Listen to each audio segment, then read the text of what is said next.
Sa isang tahimik na baryo na napapalibutan ng luntiang palayan at matatandang punong mangga, nakatira si Nanay Marie, isang 82 taong gulang na biyuda na halos buong buhay ay inilaan para sa kanyang pamilya. Kilala siya ng buong komunidad bilang isang mapagmahal, masipag at mapagbigay na ina. Kahit kapos sa yaman, hindi kailanman nagutom ang kanyang 3 anak noong sila ay lumalaki. Bawat umaga noon, maaga siyang nagigising upang magluto ng almusal bago pa sumikat ang araw. Pagkatapos ay pupunta siya sa bukid upang magtanim o mag-ani. At pagsapit ng hapon ay tatahi siya ng mga damit ng kapitbahay upang madagdagan ang kanilang kita. Hindi niya alintana ang pagod. Ang mahalaga sa kanya ay mabigyan ng magandang kinabukasan ang kanyang mga anak. Lumipas ang maraming taon. Lumaki ang kanyang mga anak na sina Roberto, Linda at Carlo. Isa-isang nakapagtapos sa pag-aaral at nagkaroon ng sariling pamilya. Unti-unti ring nagbago ang kanilang buhay. Nakapagpatayo sila ng malalaking bahay at nagkaroon ng maayos na kabuhayan. Ngunit habang gumaganda ang kanilang buhay, unti-unti ring nawawala ang panahon nila para sa kanilang ina. Sa simula, dinadalaw pa nila si Nanay Marie tuwing linggo. Kalaunan ay naging 1 beses sa isang buwan. Hanggang sa dumating ang panahong ni isang tawag, ay bihira na niyang matanggap. Gayunman, hindi siya nagtanim ng sama ng loob. Siguro'y abala lang ang mga anak ko. Lagi niyang sinasabi sa sarili habang nakatingin sa lumang larawan nilang magkakapamilya. Sa bawat gabi, ipinagdarasal pa rin niya ang kaligtasan at kaligayahan ng kanyang mga anak. Hindi nagtagal, nagsimula siyang makaramdam ng kakaibang panghihina. Noong una ay inisip niyang dala lamang yon ng katandaan. Ngunit habang lumilipas ang mga linggo, lumalala ang kanyang kalagayan. Madalas siyang mawalan ng balanse, nilalagnat ng walang dahilan at halos mawalan ng ganang kumain. Isang umaga, nawalan siya ng malay habang nagwawalis sa bakuran. Mabuti na lamang at nakita siya ng kapitbahay na si Aling Rosa. "Naku, Marie!" Agad siyang isinugod sa pinakamalapit na ospital. Matapos ang ilang pagsusuri, kinausap ng doktor ang kanyang mga anak na agad ding ipinatawag. Malungkot ang mukha ng doktor. "May malubhang karamdaman ang inyong ina. Kakailanganin niya ng tuloy-tuloy na gamutan at higit sa lahat, ng taong mag-aalaga sa kanya." Tahimik ang silid. Nagkatinginan ng magkakapatid. Hindi dahil sa pag-aalala, kundi dahil sa tanong na ayaw nilang sagutin. Sino ang mag-aalaga? Pagkalabas ng ospital, nagsimula ang kanilang pagtatalo. "Ako? Imposible," sabi ni Roberto. "May negosyo akong pinapatakbo." "Ako rin," sagot ni Linda. "Maliit pa ang mga anak ko." Napabuntong hininga si Carlo. "Mahal ang gamot. Hindi natin kakayanin kung ako lang." Tahimik lamang si Nanay Marie habang naririnig ang bawat salita. Mas masakit pa ang bawat dahilan kaysa sa sakit na unti-unting sumisira sa kanyang katawan. Hindi siya nagsalita. Ngumiti lamang siya ng pilit. "Mga anak, huwag kayong mag-away dahil sa akin." Ngunit tila wala nang nakikinig. Lumipas ang ilang araw. Nagpasya ang magkakapatid na pagsama-samahin muna si Nanay Marie sa bahay ni Roberto. Sa unang linggo ay maayos pa ang lahat. Ngunit habang lumalala ang kanyang karamdaman, nagsimula ring magbago ang pakikitungo ng mga tao sa loob ng bahay. Napapansin niyang iniiwasan na siya ng kanyang mga apo. May mga pagkakataong ang pagkain niya ay malamig na at halos tira-tira na lamang. Kapag humihingi siya ng tubig, minsan ay inaabot ng 1 oras bago siya mapansin. Hindi siya nagrereklamo. Tahimik niyang tinatanggap ang lahat. Isang gabi, narinig niya ang pag-uusap ni na Roberto at ng asawa nito. "Hanggang kailan natin siya aalagaan? Hindi na natin kaya. Puro gastos na lang." kung ipapasok natin siya sa isang ampunan. Mas mabuti pa siguro. Parang piniga ang puso ni Nanay Marie. Hindi siya umiyak. Tumingin lamang siya sa kisame habang mahigpit na yakap ang lumang rosaryong matagal na niyang hawak. Kinabukasan ay dinala siya ni Roberto sa bahay ni Linda. Ngunit ganoon din ang nangyari. Makalipas ang 2 linggo ay ipinasa naman siya kay Carlo. Sa bawat paglipat, mas nararamdaman niyang isa na lamang siyang pabigat. Hindi na siya tinatawag na nanay, kadalasan ay siya. Pakainin mo nga siya. Dalhin mo nga siya roon. Alagaan mo muna siya. Unti-unting nawawala ang kanyang pagkatao sa paningin ng sarili niyang pamilya. Hanggang dumating ang araw na nagpulong ang magkakapatid, hindi nila alam na naririnig sila ni Nanay Marie mula sa kabilang silid.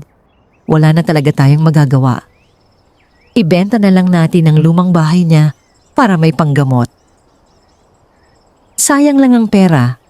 Tanggapin na natin. Matanda na siya. Matagal na katahimikan ang namayani. Pagkatapos ay nagsalita si Roberto. Mas mabuti sigurong paalisin na lang siya. Nanginginig ang mga kamay ni Nanay Marie. Pakiramdam niya ay tumigil ang pag-ikot ng mundo. Hindi niya inakalang darating ang araw na ang mga anak na minsan niyang pinakain, inalagaan, at ipinaglaban ay siya namang magpapalayas sa kanya. Kinabukasan, maagang maaga pa lamang ay inilabas nila ang maliit niyang bag. Naroon lamang ang ilang damit, lumang Biblia, rosaryo, at isang kupas na larawan ng kanilang pamilya noong bata pa ang kanyang mga anak. Wala na kaming magagawa, Nay. Hindi na namin kaya. Pasensya na. Walang galit sa mukha ni Nanay Marie. Puro lungkot lamang. Mahinahon siyang tumayo gamit ang kanyang lumang tungkod. Isa-isa niyang tiningnan ang kanyang mga anak. Hindi siya nanghingi ng awa. Hindi siya nagsumbat. Mahina lamang siyang nagsalita. Maraming salamat dahil kahit paano, naging bahagi ako ng buhay ninyo. Unti-unti siyang naglakad palabas ng bahay. Pagsara ng pinto sa kanyang likuran, tila tuluyan ding nagsara ang huling pag-asa sa kanyang puso. Naglakad siya sa ilalim ng matinding sikat ng araw. Mahina ang kanyang katawan. Mabagal ang bawat hakbang, ngunit wala na siyang ibang mapuntahan. Habang papalayo siya sa bahay ng kanyang mga anak, hindi niya alam na sa hindi kalayuan ay may isang nilalang na tahimik na nagmamasid. Nakasuot ito ng puting kasuotan na tila kumikislap sa liwanag ng araw. Hindi pa nito inilalantad ang sarili. Ngunit sa mga mata nito ay makikita ang malalim na habag.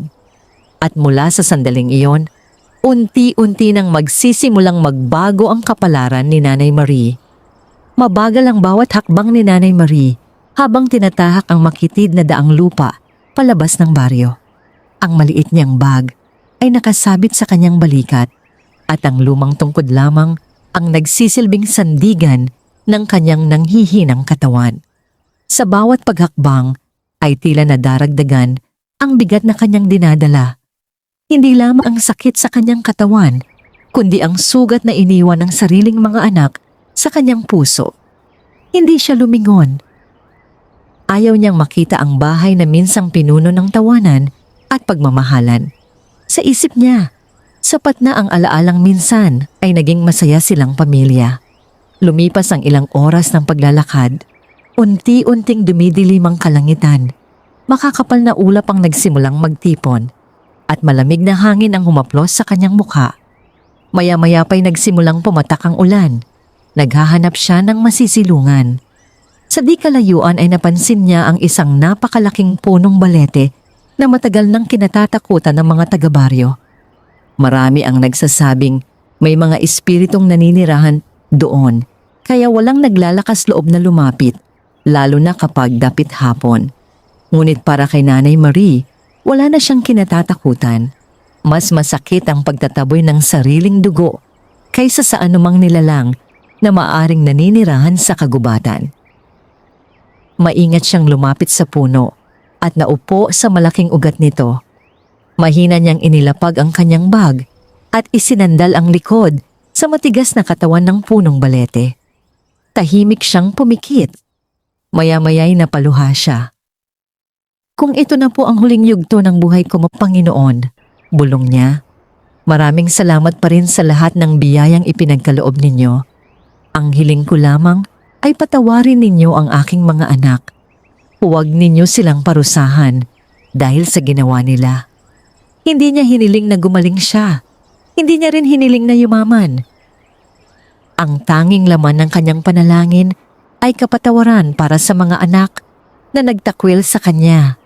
Hindi kalayuan sa kanyang kinauupuan, isang kakaibang liwanag ang unti-unting sumilay sa pagitan ng mga puno. Napakalambot ang sinag nito, waring liwanag ng buwan kahit maulap ang kalangitan. Kasabay nito ay tila tumahimik ang buong kagubatan. Huminto ang malakas na hangin.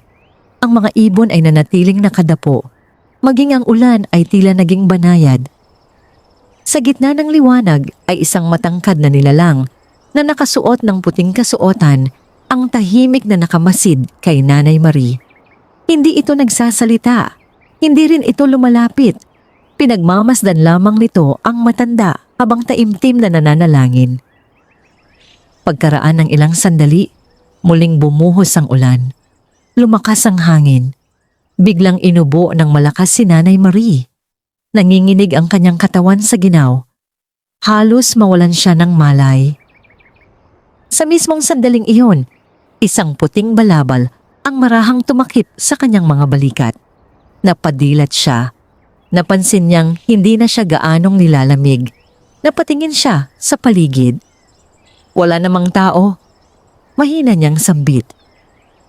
Hindi niya alam na ang puting balabal ay inilapag ng mahiwagang nilalang bago ito muling nagtago sa likod ng makakapal na puno. Lumipas ang gabi. Kinabukasan, nagising si Nanay Marie sa banayad na sikat ng araw. Laking pagtataka niya nang makitang may maliit na basket ng sariwang tinapay, prutas, at isang banga ng malinis na tubig sa kanyang tabi. Wala namang tao rito. Bulong niya. Tumingin siya sa paligid. Tahimik pa rin ang kagubatan. Marahil ay may mabuting pusong dumaan kagabi. Nagpasalamat siya sa Diyos bago kumain. Hindi niya alam na mula sa di kalayuan ay may mga matang nakatingin sa kanya. Habang siya'y kumakain, isang maliit na usa ang dahan-dahang lumapit at umupo sa kanyang tabi. Hindi ito natakot. Sa halip ay tila nakikipagkaibigan. Ngumiti si Nanay Marie. Dati, ang mga apo ko, ang kasabay kong kumain. Malungkot niyang sabi. Ngayon, ikaw na ang kasama ko. Marahan niyang hinaplos ang ulo ng usa. Makalipas ang ilang sandali, ay dumating naman ang ilang ibon na dumapo sa mga sanga sa itaas niya. Umaawit ang mga ito na tila nagbibigay ng pag-asa. Sa unang pagkakataon, matapos siyang palayasin, nakaramdam siya ng kakaibang kapayapaan. Samantala, sa baryo, nagsimula ng kumalat ng balita tungkol sa nangyari kay Nanay Marie. Maraming kapitbahay ang nalungkot. Si Nanay Marie pa naman ang tumulong sa atin noong mga panahong wala tayong makain. Naalala ko, libre niyang tinuruan ng anak kong magbasa. Napakabuti niyang tao. Unti-unting nabuo ang pagdududa ng mga tao sa mga anak ni Nanay Marie. Hindi na sila tinitingnan ng baryo tulad ng dati. Ngunit wala pa ring nakaaalam kung saan napunta ang matanda. Samantala, sa ilalim ng matandang balete, habang natutulog si Nanay Marie sa hapon, muling lumitaw ang mahiwagang nilalang. Ngayon, ay mas malinaw na ang anyo nito. Napakaliwanag ng puting kasuotan. Ang kanyang mukha ay payapa at ang mga pakpak na tila hinabi mula sa liwanag ay marahang nakatiklop sa kanyang likuran. Lumapit ito sa natutulog na matanda. Dahan-dahan nitong inilapat ang kamay sa noo ni Nanay Marie. Isang banayad na liwanag ang bumalot sa kanyang katawan.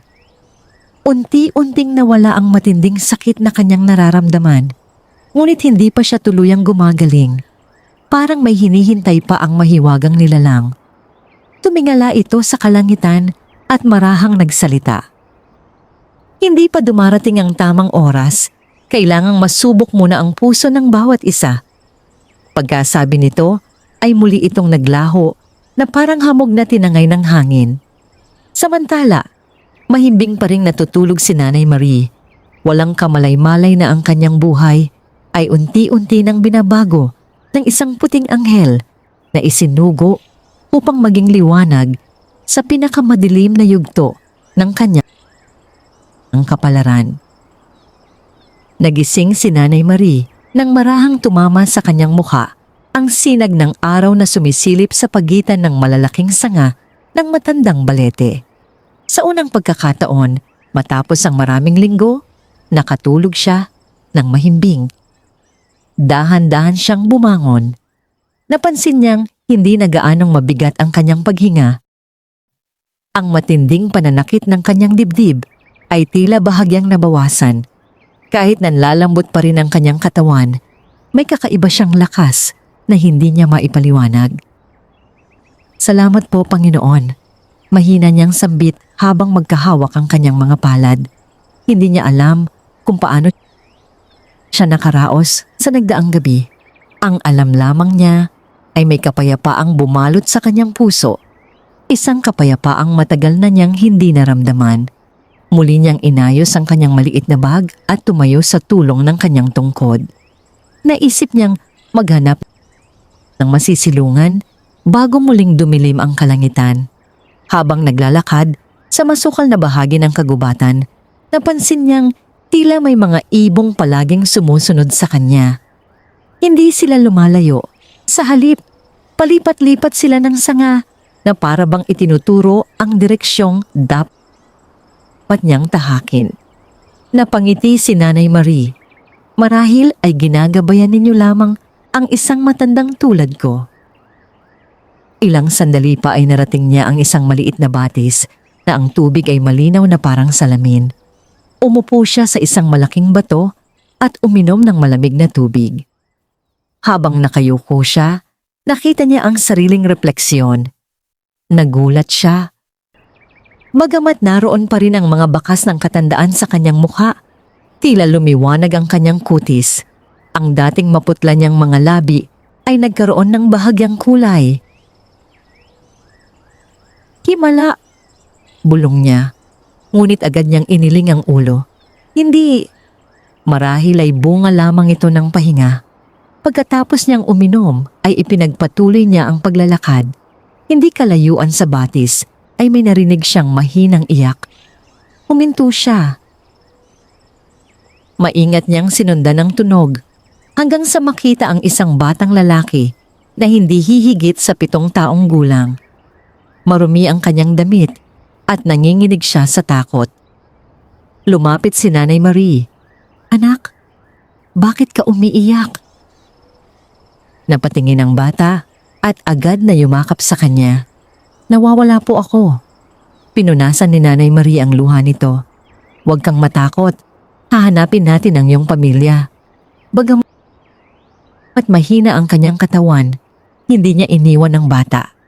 Magkahawak silang naglakad habang tinatawag ang pangalan ng mga magulang nito. Lumipas ang halos 1 oras.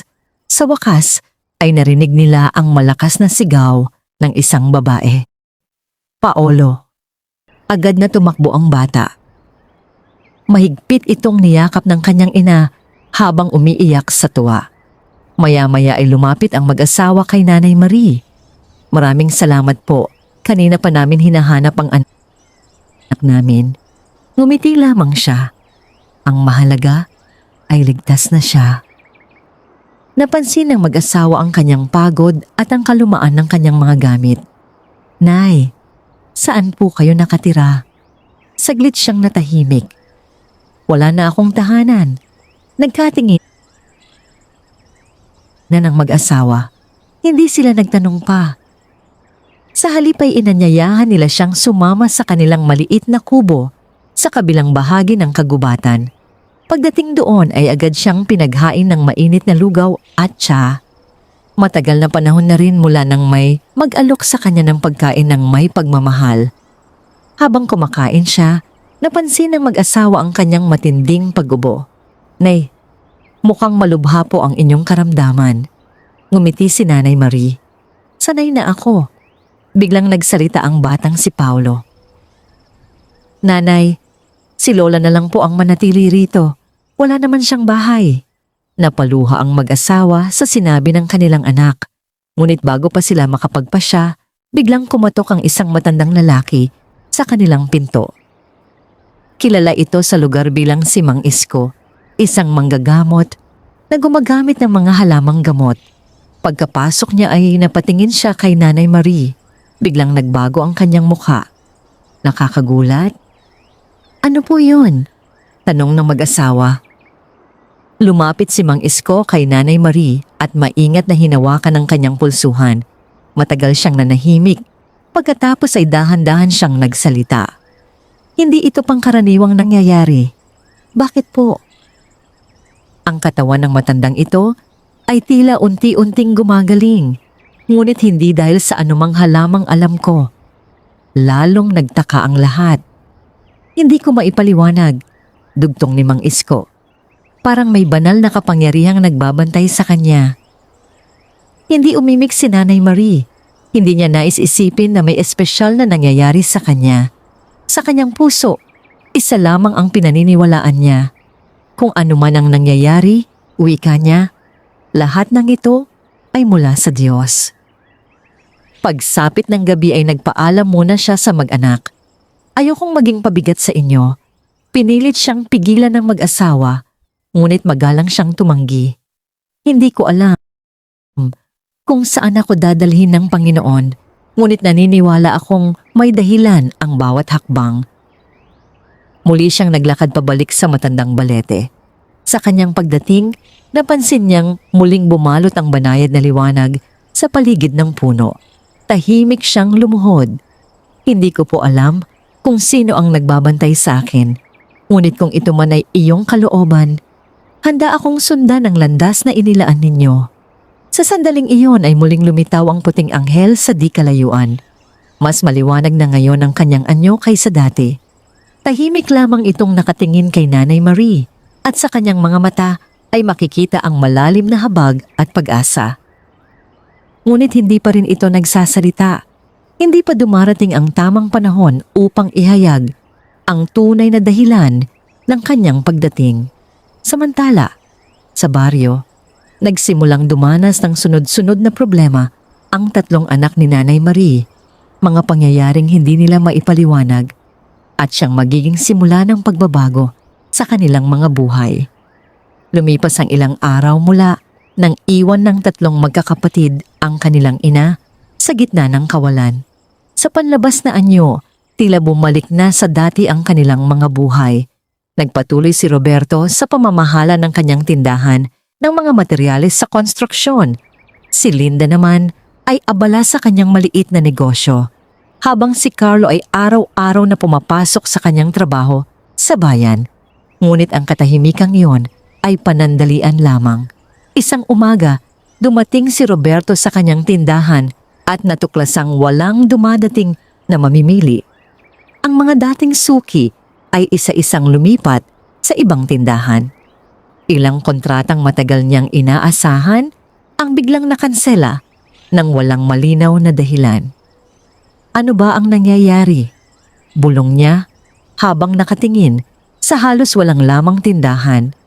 Pagsapit ng hapon ay dumating pa ang balitang hindi na makapagbabayad ang isa sa kanyang pinakamalaking customer.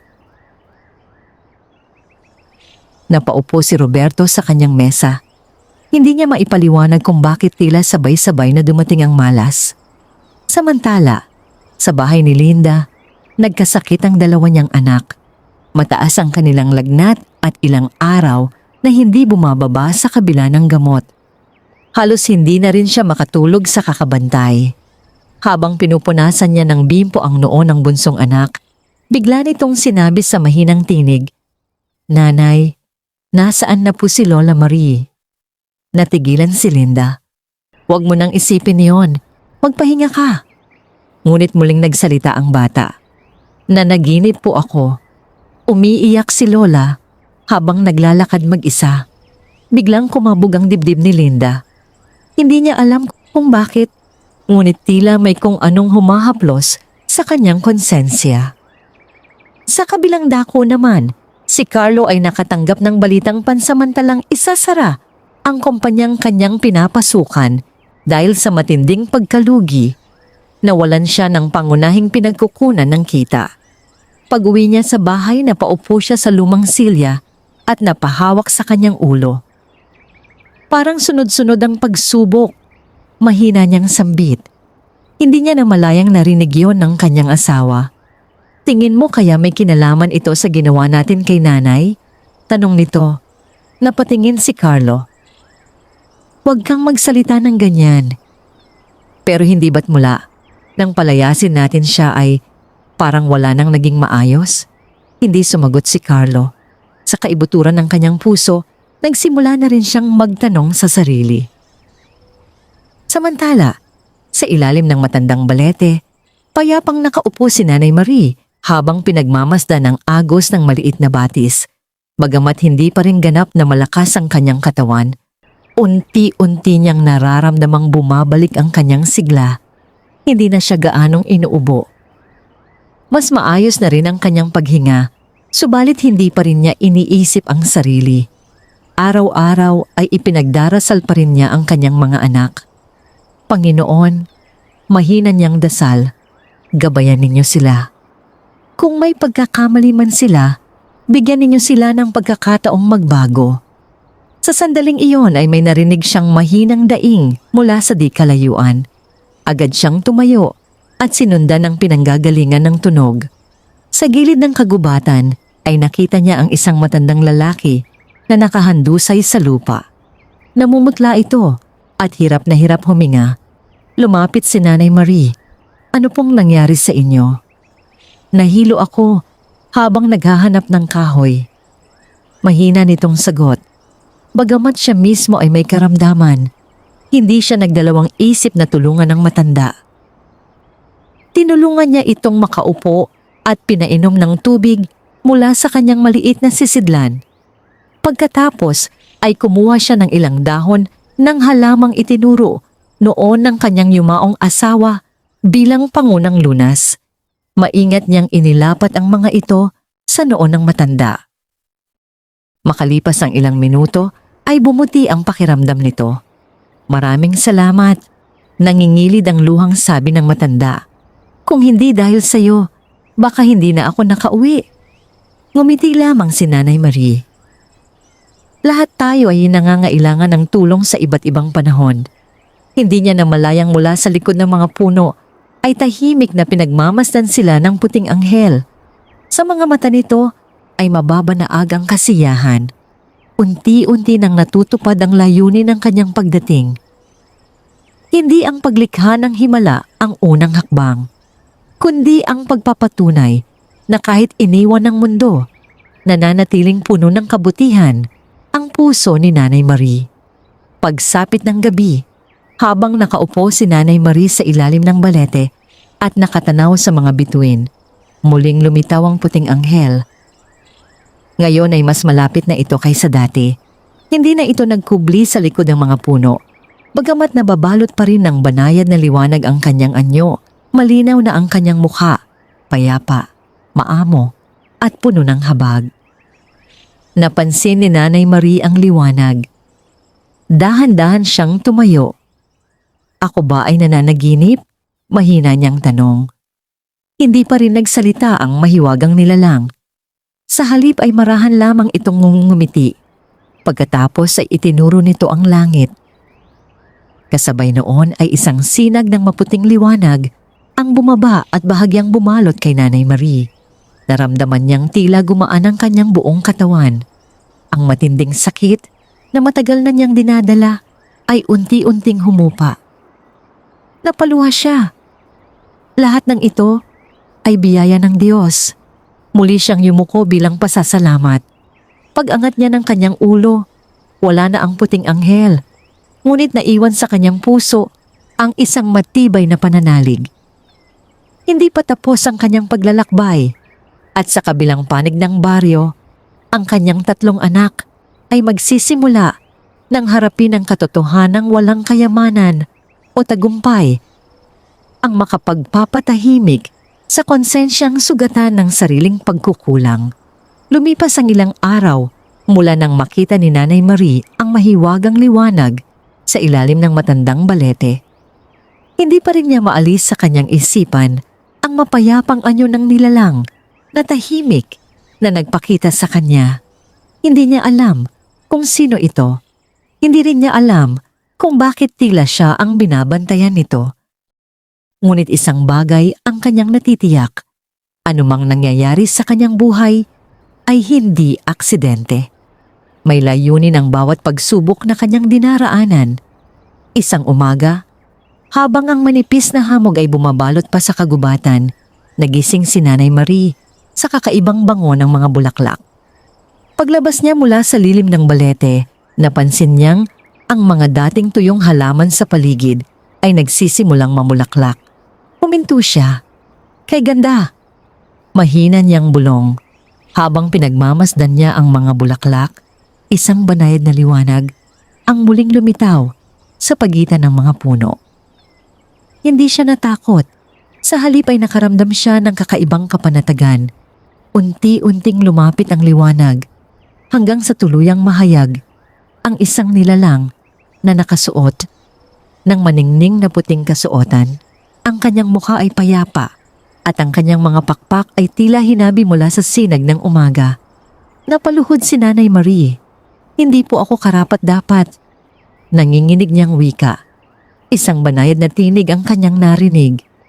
Huwag kang matakot, Marie. Napatingala siya. Sa unang pagkakataon, nagsalita ang mahiwagang nilalang. Kayo po ba? Ako ay isinugo upang samahan ka sa oras ng iyong pinakamalalim na pagdurusa. Napaluha si Nanay Marie. Kung ganoon, isa nga kayong anghel? Marang tumango ang nilalang. Hindi ako dumating upang baguhin ang nakaraan, kundi upang ihanda ka sa kinabukasang inilaan para sa iyo. Hindi agad nakapagsalita si Nanay Marie.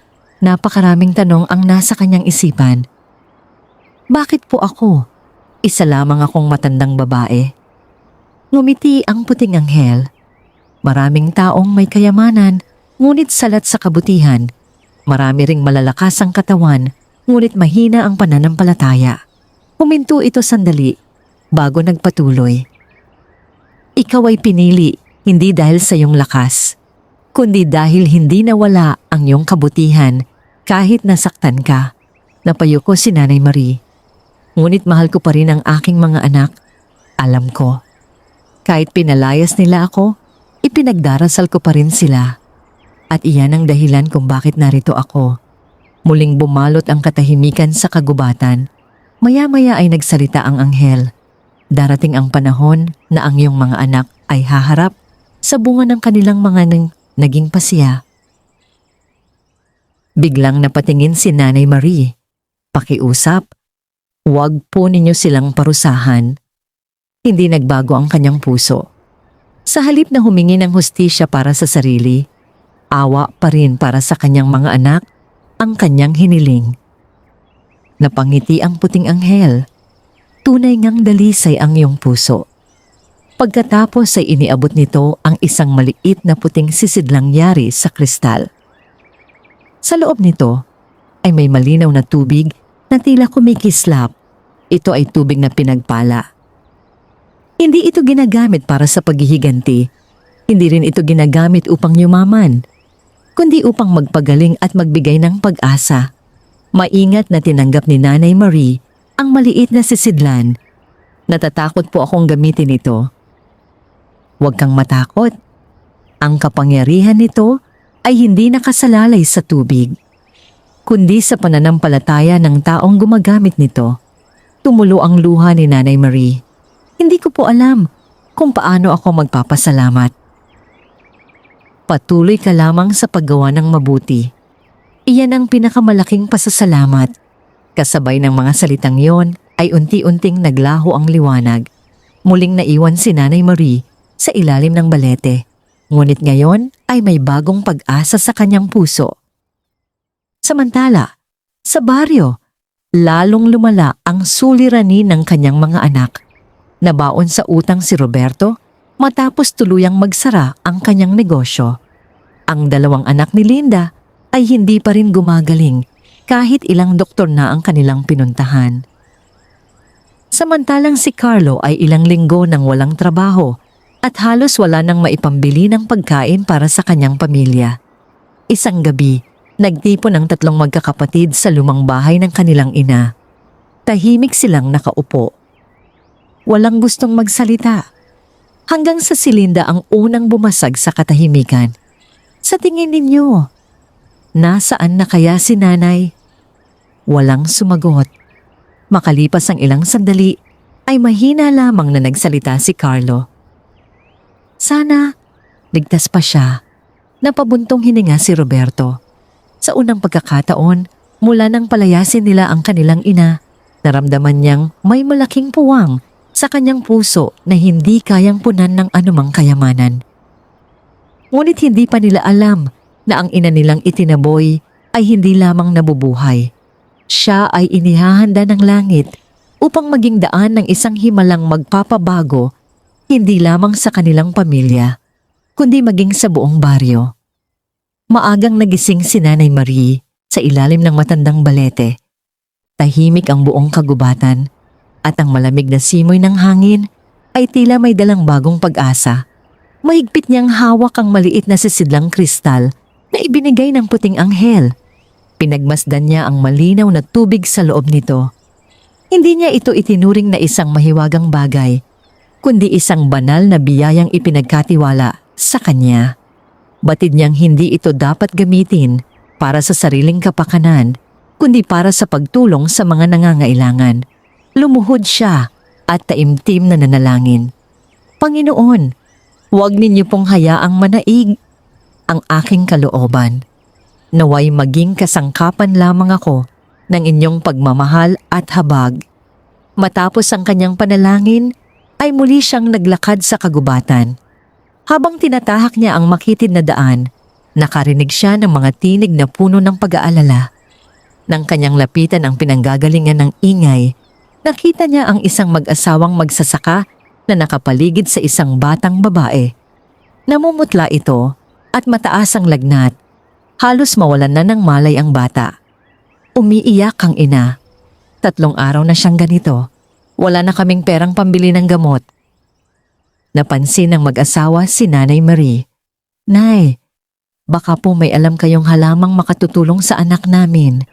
Lumapit si Nanay Marie at marahang hinawakan ng noo ng bata. Napakainit nito. Naaalala niya ang mga salita ng puting anghel. Hindi ang tubig ang may kapangyarihan, kundi ang pananampalatayang kasama ng taong gumagamit nito. Dahan-dahan niyang binuksan ang maliit na sisidlan. Nagpatak siya ng ilang patak ng tubig sa kanyang palad at marahang ipinahid sa noo ng bata. Kasabay nito ay pumikit siya at taimtim na nanalangin. Panginoon, kung ito po ang inyong kalooban, ipagkaloob ninyo ang kagalingan sa batang ito. Hindi upang ako ay parangalan, kundi upang makilala ang inyong kabutihan. Ilang sandali ang lumipas. Unti-unting bumagal ang paghinga ng bata. Nawala ang panginginig ng kanyang katawan. Maya-maya ay dahan-dahan niyang iminulat ang kanyang mga mata. Nanay, napaiyak ang kanyang ina. Gising na siya. Niyakap ng mag-asawa ang kanilang anak habang kapwa lumuluha sa tuwa. Paulit-ulit silang nagpasalamat kay Nanay Marie, ngunit agad siyang umiling. Huwag ninyo akong pasalamatan. Ang Diyos ang dapat ninyong pasalamatan.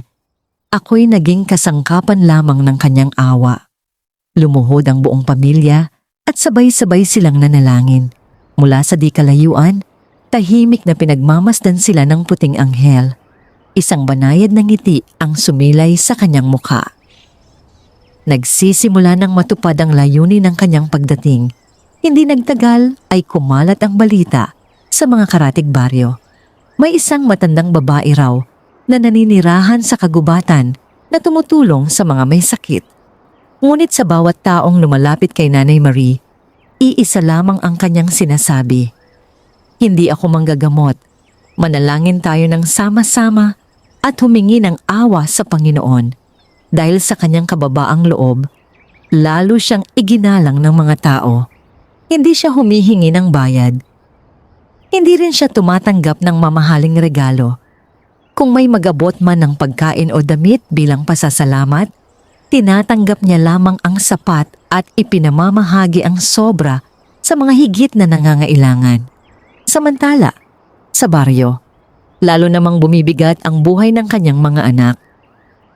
Isang umaga ay dumating ang bangko sa bahay ni Roberto upang ipaalam na kukunin na ang kanyang tindahan bilang kabayaran sa malaking utang. Napaupo siya sa harap ng gusali habang pinagmamasdan ang mga taong nag-aalis ng kanyang mga paninda.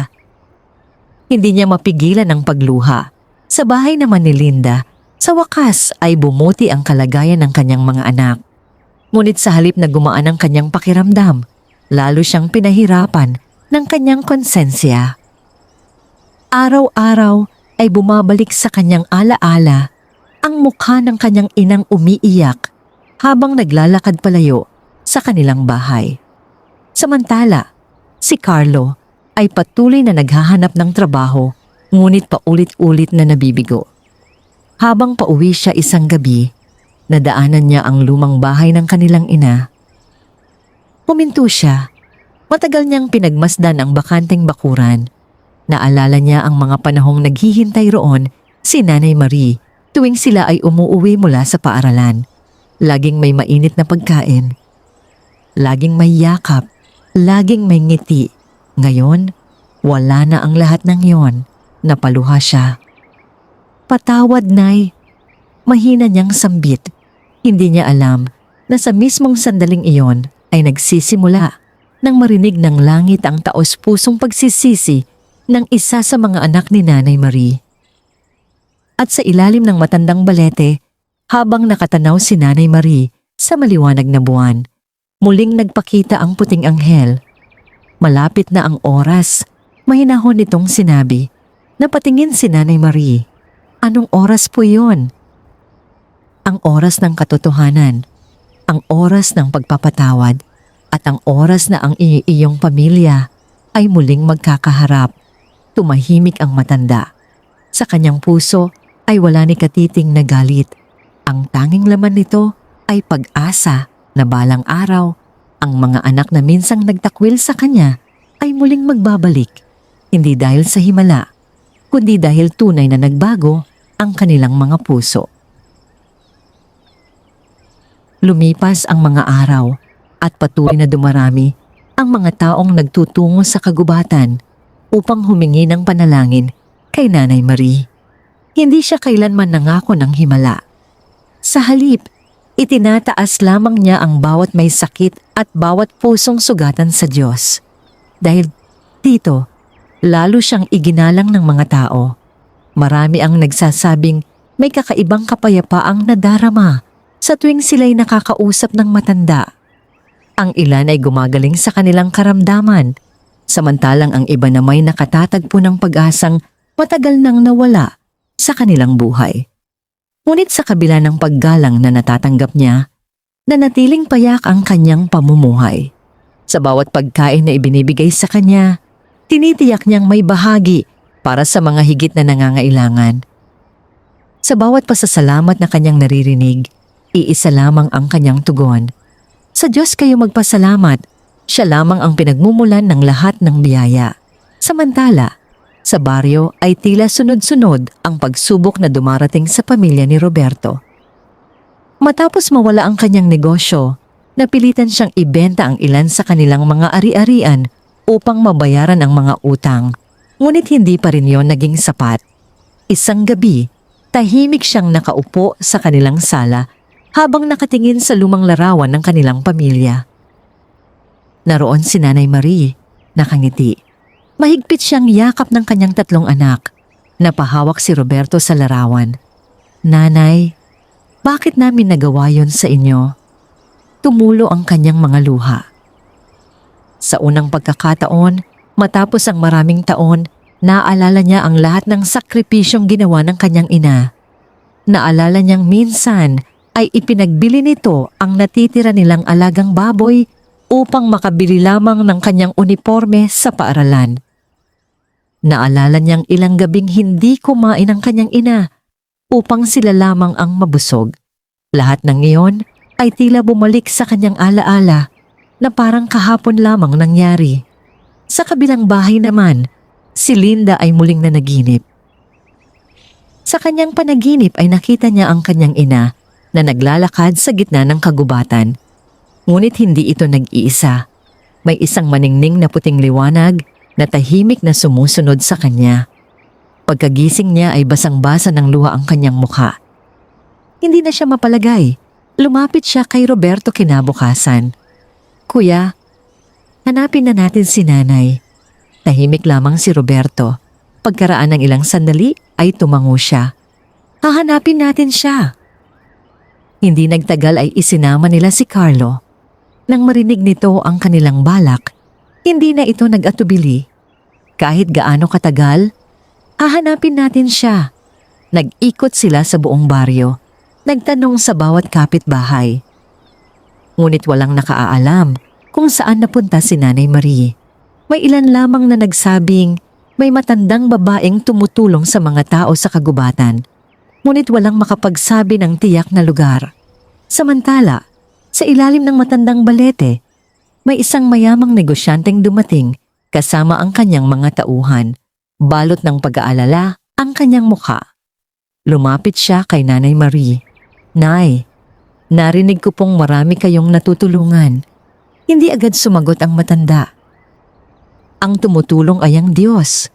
Napayuko ang negosyante. Ang aking anak ay matagal nang nakaratay. Napuntahan na namin ang maraming ospital, ngunit wala pa ring pagbabago. Nakita ni Nanay Marie ang tapat na pag-aalala sa mukha ng ama. Dalhin natin siya sa panalangin. Dinala ng mga tauhan ang batang lalaki. Payapang lumuhod si Nanay Marie sa tabi nito. Hinawakan niya ang kamay ng bata at taimtim na nanalangin. Muli niyang ginamit ang ilang patak ng banal na tubig. Lumipas ang ilang minuto, unti-unting iminulat ng bata ang kanyang mga mata. Papa, napaiyak ang negosyante. Agad niyang niyakap ang kanyang anak. Hindi niya alam kung paano magpapasalamat. Lumuhod siya sa harap ni Nanay Marie, ngunit agad siyang pinatayo ng matanda. Huwag ninyo akong luhuran. Kung nais ninyong magpasalamat, tulungan ninyo ang mga mahihirap na hindi kayang tulungan ang kanilang sarili. Tahimik na tumango ang negosyante. Ipinapangako ko. Mula noon ay nagsimula siyang magpatayo ng libreng klinika at mamigay ng pagkain sa mga mahihirap bilang pagtupad sa kanyang pangako. Habang nangyayari ang lahat ng ito, tahimik na nakamasid ang puting anghel mula sa di kalayuan. Unti-unti nang lumalawak ang kabutihang nagsimula sa isang pusong marunong magpatawad. Pagsapit ng gabi, muling nagpakita ang anghel kay Nanay Marie. Marie, mahinahon nitong wika. Opo, malapit nang dumating ang iyong mga anak. Natahimik si Nanay Marie. Hindi siya nakaramdam ng galit, hindi rin takot. Sa halip ay napaluha siya. Maraming salamat, Panginoon. Hindi dahil nais kong ipakita sa kanila ang nangyari sa akin, kundi dahil matagal ko na silang ipinagdarasal na magbago. Ngumiti ang puting anghel. Iyan ang dahilan kung bakit pinili kang maging ilaw sa mga taong nawawala ang landas. Sa di kalayuan, habang papalubog ang araw, 3 taong pagod, marumi ang mga damit, at puno ng pagsisisi, ang patuloy na naglalakad papunta sa kagubatan. Hindi pa nila alam na bawat hakbang nila ay papalapit sa pinakamahalagang pagtatagpo ng kanilang buhay. Maliwanag ang sikat ng araw nang magsimulang tahakin ni Roberto, Linda at Carlo ang makitid na landas papasok sa kagubatan.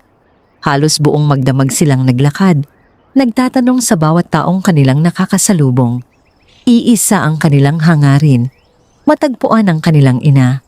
Bawat hakbang ay mabigat, hindi lamang dahil sa pagod, kundi dahil sa bigat ng pagsisising kanilang dala. Tahimik silang naglalakad, walang nagsasalita. Hanggang sa si Linda ang unang bumasag sa katahimikan. Kung makita man natin si nanay, sa tingin ninyo, mapapatawad pa kaya niya tayo? Napayuko si Carlo. Hindi ko alam. Matagal na natahimik si Roberto bago nagsalita. Kung ako ang nasa kalagayan niya, baka hindi. Mas lalo silang nanlumo. Samantala, sa ilalim ng matandang balete, ay abala si Nanay Marie sa pamamahagi ng pagkain sa ilang mahihirap na pamilyang dumalaw sa kanya. Ang mga pagkaing natanggap niya mula sa mga taong kanyang natulungan ay hindi niya iniipon. Agad niya itong ibinabahagi sa iba. Nay, bakit po ninyo ibinibigay ang halos lahat? Tanong ng isang babae. Ngumiti si Nanay Marie. Kapag ang biyaya ay ibinahagi, lalo itong dumarami. Napangiti ang mga naroroon. Kitang-kita sa kanyang mukha ang tunay na kasiyahang nagmumula sa pagtulong sa kapwa. Makalipas ang ilang sandali ay nagpaalam ang mga bisita. Naiwan na namang mag-isa si Nanay Marie sa ilalim ng matandang balete. Umupo siya sa malaking ugat ng puno at tahimik na nagdasal. Panginoon, maraming salamat po sa panibagong araw. Hiling ko lamang na ingatan ninyo ang aking mga anak saan man sila naroroon.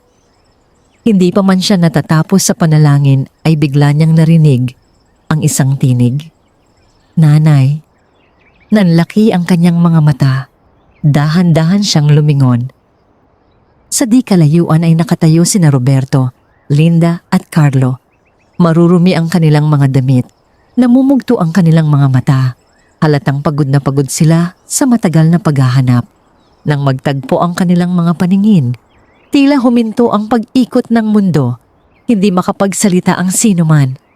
Unti-unting lumapit ang tatlong magkakapatid. Pagdating sa harapan ni Nanay Marie, ay sabay-sabay silang lumuhod. Mahigpit na yumakap si Linda sa kanyang ina habang humahagulgol. Nanay, patawad po. Hindi na niya natuloy ang kanyang sasabihin. Sunod namang yumakap si Carlo. Patawarin ninyo kami. Napakalaki ng kasalanan namin. Si Roberto, na siyang pinakamatatag noon, ay tuluyang napaiyak. Hindi namin nakita ang lahat ng sakripisyo ninyo. Pinairal namin ang aming pagkamakasarili. Patawad po, Nanay. Tumulo ang mga luha ni Nanay Marie, hindi dahil sa galit, kundi dahil sa matagal na niyang hinihintay ang sandaling iyon. Isa-isa niyang hinaplos ang kanilang mga ulo. Tumayo kayo, mga anak. Ngunit lalo lamang silang yumuko. Hindi po kami karapat-dapat. Marahang ngumiti si Nanay Marie. Walang magulang ang naghihintay na maging perpekto ang kanyang anak. Ang mahalaga ay natutunan ninyo ang inyong pagkakamali. Napaiyak silang muli. Mahigpit silang niyakap ng kanilang ina. Sa yakap na yon ay tila natunaw ang lahat ng sakit, sama ng loob, at mga luhang matagal na kinimkim. Mula sa di kalayuan ay tahimik na pinagmamasdan sila ng puting anghel.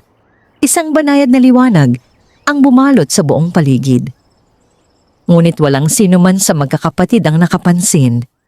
Tanging si Nanay Marie lamang ang nakakita rito. Nagtagpo ang kanilang mga mata ng anghel. Marahan itong ngumiti.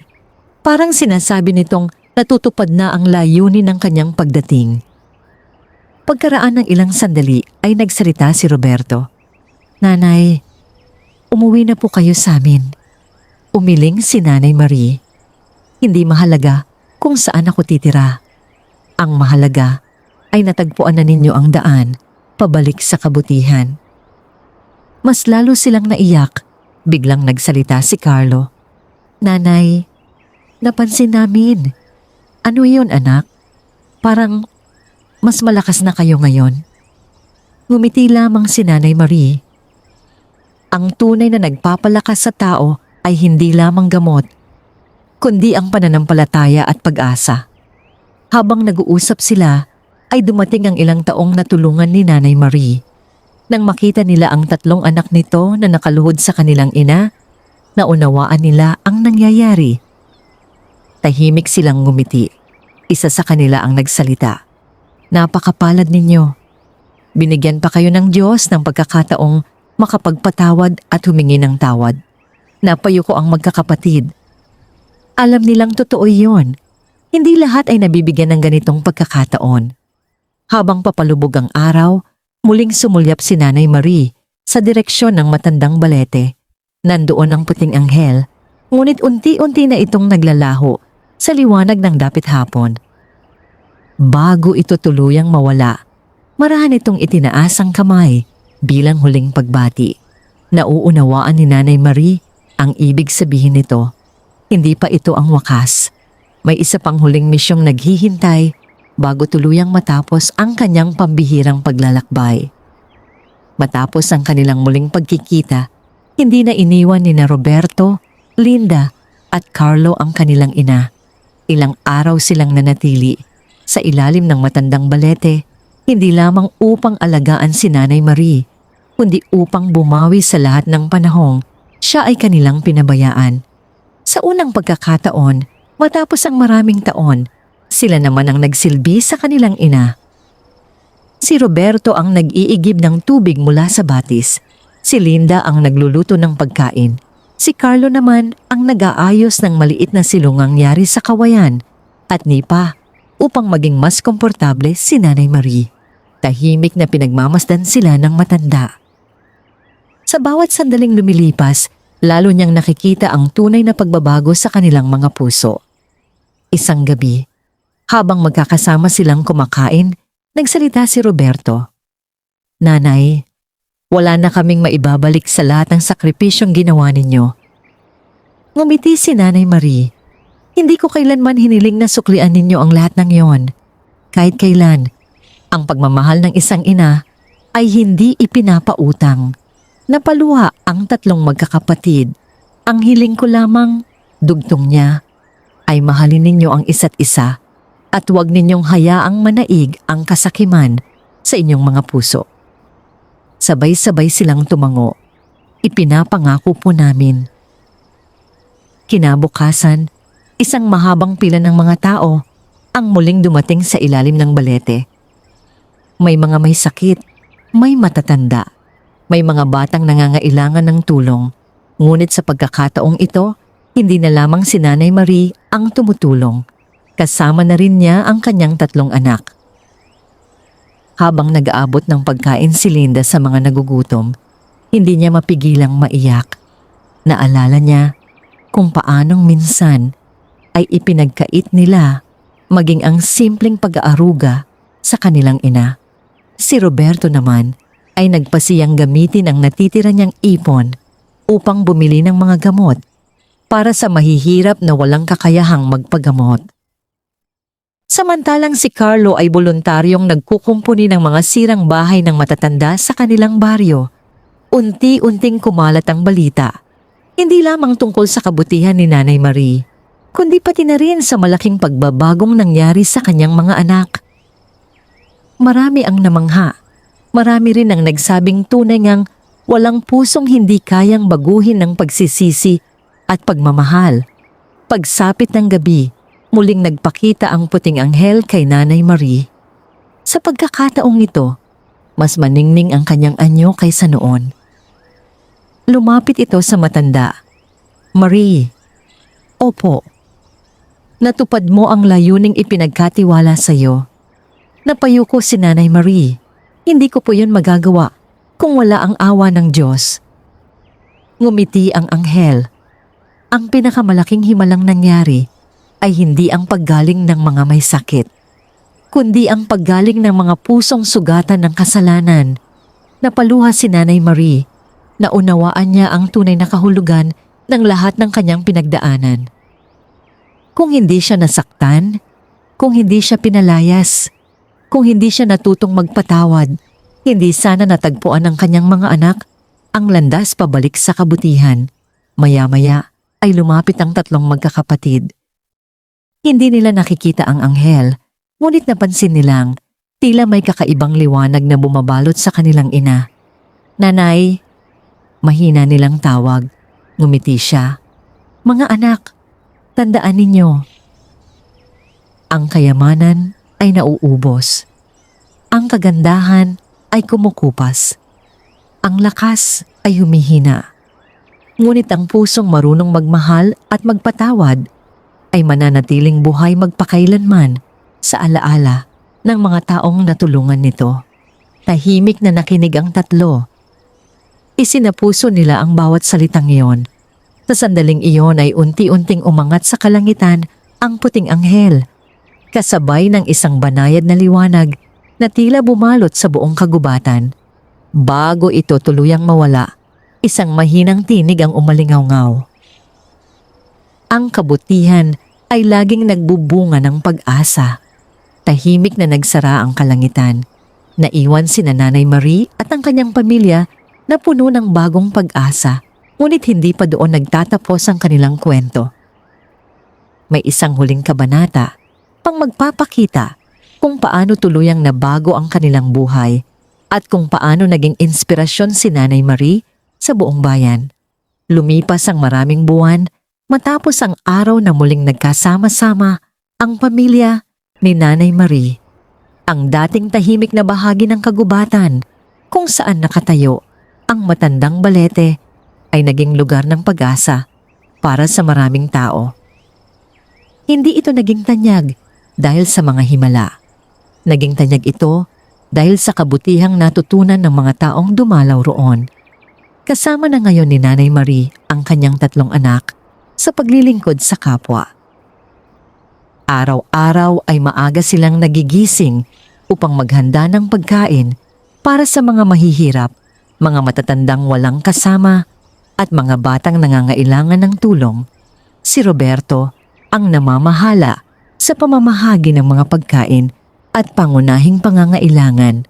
Ginamit niya ang kanyang natitirang karanasan sa negosyo upang maayos na mapatakbo ang mga gawaing pangkawanggawa.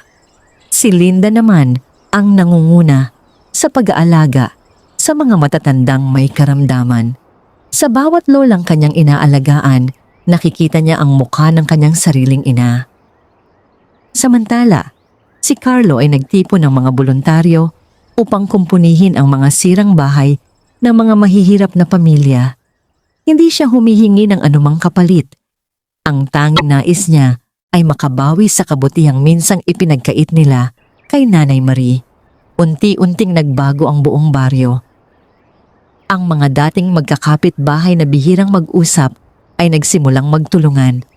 Ang mga may kaya ay natutong magbahagi. Ang mga kabataan ay natutong gumalang at magmalasakit sa matatanda. Ang kwento ni Nanay Marie ay naging inspirasyon ng lahat. Ngunit nanatiling mapagpakumbaba ang matanda. Kapag may pumupuri sa kanya, lagi niyang sinasabi, "Kung may nakita kayong kabutihan sa akin, ang Diyos ang dapat ninyong pasalamatan. Siya ang nagturo sa akin na ang pagpapatawad ay higit na makapangyarihan kaysa galit." Isang hapon, nagtipon ang buong baryo sa ilalim ng matandang balete. Nais nilang parangalan si Nanay Marie. Naglagay sila ng simpleng entablado na yari sa kawayan at pinalamutian ng mga sariwang bulaklak. Lumapit ang kapitan ng baryo at nagsalita, "Sa buong buhay ko, ngayon lamang ako nakakita ng taong nakaranas ng matinding sakit ngunit piniling magmahal sa halip na maghiganti." Tahimik na nakinig ang lahat.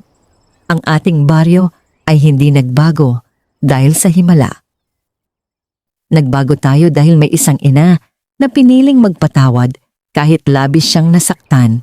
Sabay-sabay na pumalakpak ang mga tao. Lumapit sina Roberto, Linda at Carlo sa kanilang ina.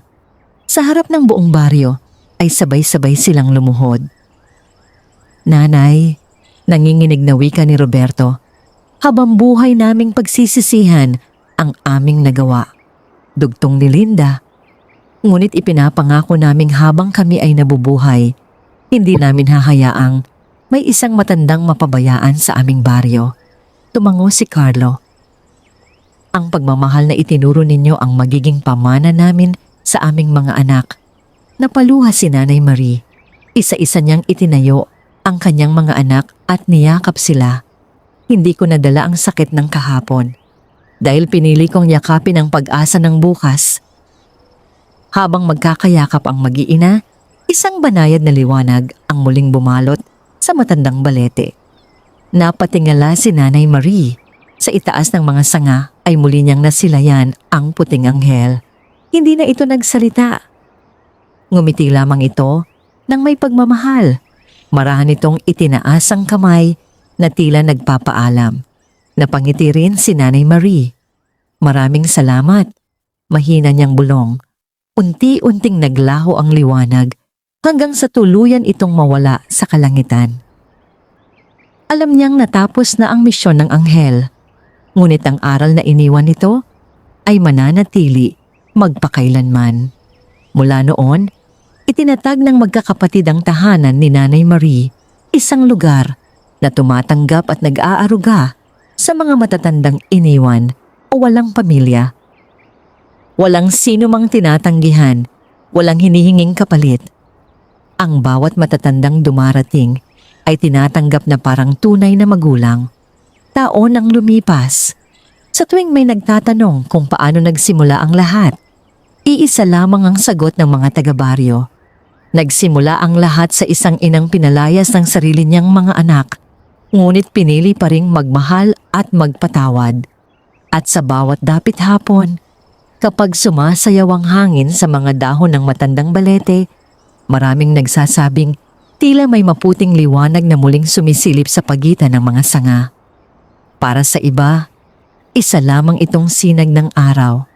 Ngunit para sa mga nakasaksi, ito ay paalala na hindi kailanman pinababayaan ng Diyos ang pusong marunong magmahal, magtiis at magpatawad. Ang tunay na himala ay hindi nasusukat sa kayamanan o kagalingan ng katawan. Ang pinakamalaking himala ay ang pusong marunong magpatawad, magmahal at magbigay ng pangalawang pagkakataon.